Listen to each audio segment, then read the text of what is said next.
দর্শক, ঈদ যাত্রা এবং ঈদের সার্বিক নিরাপত্তা প্রসঙ্গে এবারে চলে যাব আরেকটি ব্রিফিংয়ে। র্যাব 10-এর অধিনায়ক কথা বলছেন, আমরা শুনে নেব সরাসরি তার বক্তব্য। কারণে গত পরশুদিন আমরা জুরাইন এলাকা থেকে আমরা দুইটা অস্ত্র সহ 2 জন সন্ত্রাসীকে আমরা গ্রেপ্তার করেছি। আপনারা ইতিমধ্যেই জানেন, তাদের কাছ থেকে 2টি পিস্তল, বিদেশি পিস্তল এবং তাজা গুলি সহ অন্যান্য সামগ্রী আমরা উদ্ধার করেছি। এখানে আমি এসে পরিদর্শন করলাম। যাত্রীর চাপ কিন্তু আছে, ঈদের সময় সাধারণত থাকে। যাত্রী সাধারণ কমফোর্ট জার্নি হিসেবে, তাদের আরামদায়ক জার্নি হিসেবে এখন পর্যন্ত কিন্তু নৌপথটাকে তারা কিন্তু অগ্রাধিকার দিয়ে থাকে। কাজেই প্রচুর পরিমাণে যাত্রী আছে এখানে। যাত্রীদের সাথে কথা বললাম যে অতিরিক্ত ভাড়া আদায় হচ্ছে কিনা, তারপরে লঞ্চগুলো পরিদর্শন করলাম এখানে নিরাপত্তা সামগ্রী ঠিকমতো আছে কিনা। যারা লঞ্চ মালিক সমিতি যারা আছে তাদের প্রতি আমার আবেদন থাকবে যে লঞ্চে যেন তারা অতিরিক্ত যাত্রী যাতে তারা না নেয়।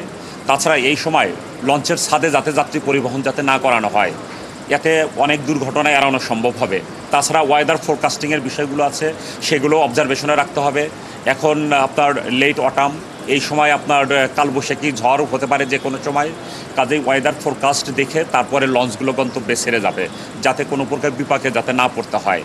তাছাড়া লঞ্চের নিরাপত্তা সামগ্রী পর্যাপ্ত পরিমাণে বয়া, লাইফ জ্যাকেট, এই জিনিসগুলোও যেন পর্যাপ্ত পরিমাণে থাকে, সেই বিষয়গুলো নিশ্চিত করতে হবে।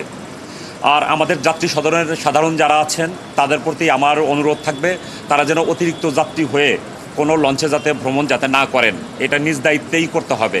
আমরা প্রত্যেকের উপরে যেই দায়িত্ব, সেই দায়িত্বটা যদি আমরা ঠিকভাবে পালন করি তাহলে আমাদের অবশ্যই নিরাপদ জার্নি সম্ভব হবে এবং আমরা আমাদের পরিবার পরিজনের সাথে ঈদ উদযাপন করে আবার আমরা নিজের কর্মস্থলে আমরা ফিরে আসতে সক্ষম হব। মানে বলতে চাচ্ছেন যে যেই সময়ে ছাড়ার কথা সেই সময় ছাড়ছে না। আচ্ছা, এটা অবশ্যই একটা ভালো একটা পয়েন্ট।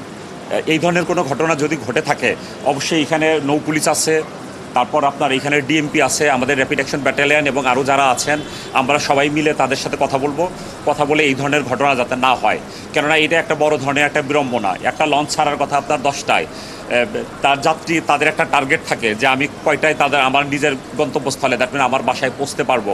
কিন্তু 2 ঘন্টা যদি দেরিতে ছাড়ে এই গরমের মধ্যে, তাহলে যাত্রীদের জন্য একটা বড় ধরনের একটা দুর্ভোগ। এই দুর্ভোগ যাতে না হয়। ঈদ যাত্রা নিয়ে র্যাবের ব্রিফিংয়ে এতক্ষণ সংযুক্ত ছিলাম আমরা।